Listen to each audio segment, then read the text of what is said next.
Bonjour et bienvenue dans cette nouvelle vidéo. Alors aujourd'hui, dans cette vidéo, nous allons apprendre à faire la vérification orthographique et la correction automatique.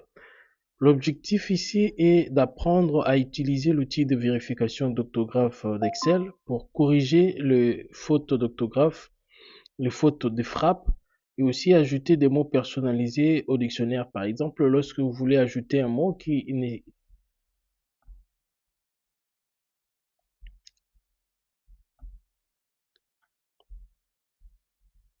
Bonjour et bienvenue dans cette nouvelle vidéo. Alors aujourd'hui, nous allons apprendre à faire la vérification orthographique et la correction automatique.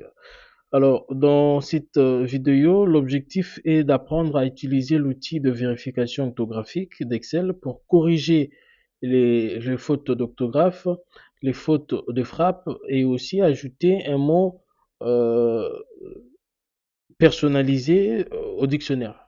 Ça arrive souvent dans le cas où vous avez un mot qui ne se trouve pas dans le dictionnaire d'Excel. Alors, vous pouvez, dans ces cas-là, l'ajouter pour ne pas voir afficher le message d'erreur. Alors, comment faire, comment corriger des mots ou faire la vérification orthographique? Alors, pour ces cas, il faut aller dans Révision et vous cliquez dans Octographe. Et là, va s'afficher la boîte de dialogue. Cette boîte de dialogue, vous pouvez également la voir en cliquant juste F7 et vous verrez la boîte de dialogue s'afficher. Alors, dans la boîte de dialogue, vous verrez ici l'entête, à l'entête, là où il est écrit orthographe français. En fait, ici, ça indique la langue du dictionnaire utilisé. Là, par exemple, on utilise le dictionnaire français. Là, on a voilà la langue qui s'affiche. Et pour changer cette langue, on peut utiliser un autre dictionnaire, par exemple comme ça. On peut voir, ça change.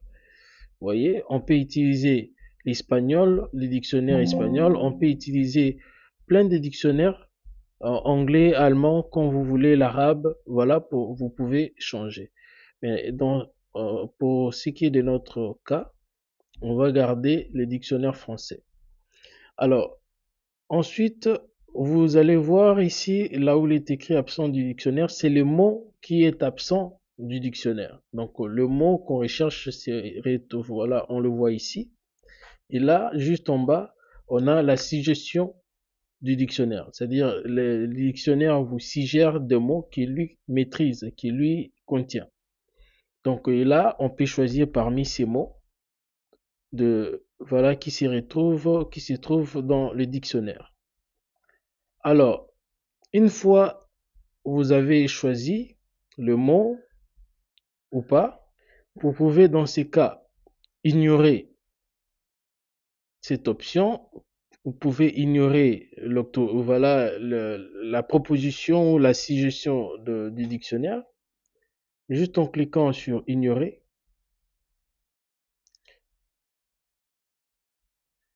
Tout comme vous pouvez cliquer sur ignorer tout et là, il va ignorer toutes les suggestions qu'il vous a proposées. Parce que là, on va essayer de revenir en arrière. Lorsque vous cliquez sur ignorer,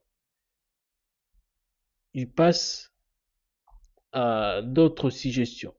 C'est pareil lorsque vous cliquez sur ignorer tout, il passe également. Donc vous pouvez soit utiliser ignorer une fois, soit vous cliquez sur ignorer tout. Alors, vous pouvez aussi utiliser comment l'option ajouter au dictionnaire lorsque vous voulez ajouter, si vous estimez que le mot est correct et que vous voulez l'ajouter, c'est beaucoup plus utile pour le nom propre, votre nom ou des termes techniques, vous pouvez l'ajouter.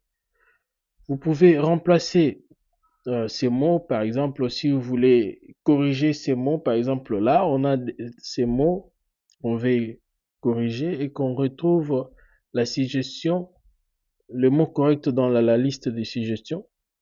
Et là, on peut choisir ces mots et puis on clique remplacer. Et là, le mot va être remplacé. Pareil ici, si on veut utiliser cette option, on peut cliquer sur remplacer tout, c'est pareil. Donc, il va remplacer par, voilà, il remplace directement, c'est à peu près pareil, quoi. Donc là, on peut continuer. On va essayer de remettre l'erreur parce que sans erreur, on ne peut pas l'ouvrir. Voilà. Là, on peut faire aussi de correction automatique. Donc, en cliquant sur correction automatique, vous verrez que il fait lui-même la correction automatique juste en cliquant sur correction automatique. On peut aussi corriger ces textes. On va mettre l'erreur.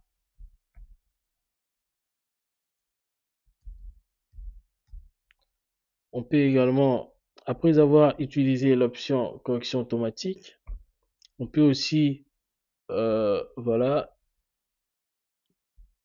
on va essayer de revenir au début.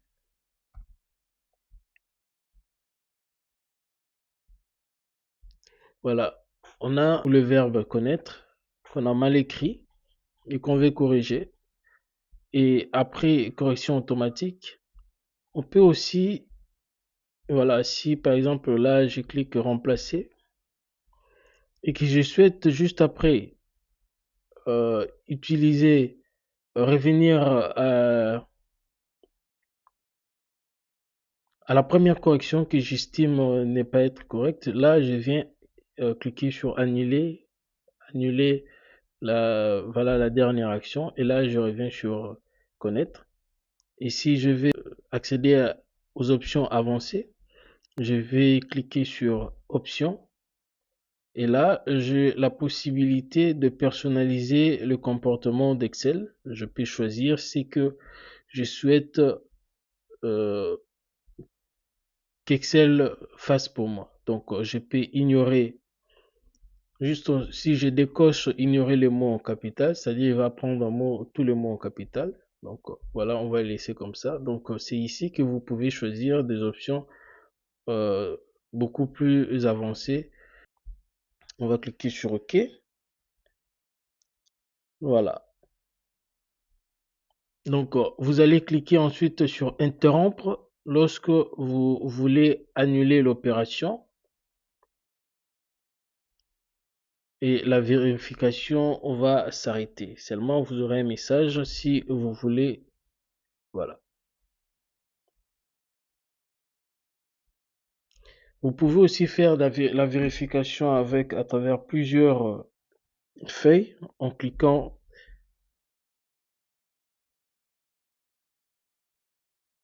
en maintenant Shift et sélectionner plusieurs feuilles comme ça. On sélectionne plusieurs feuilles en même temps. Puis on va lancer la vérification sur toutes ces feuilles en faisant F7. Voilà, et là, la vérification va concerner toutes les feuilles du classeur. Et là, on peut choisir, voilà, le mot trouvé. Une fois le mot trouvé, on le sélectionne et on clique remplacer, tout comme on peut utiliser remplacer tout, ou soit encore correction automatique. Voilà, une fois fini, on clique sur OK et le tour est joué. Voilà, il va ligne feuille par feuille pour corriger voilà tous les mots incorrects. Voilà comment vous pouvez utiliser la correction automatique dans votre feuille Excel. Voilà. Merci, prenez bien soin de vous. On se retrouve à la prochaine.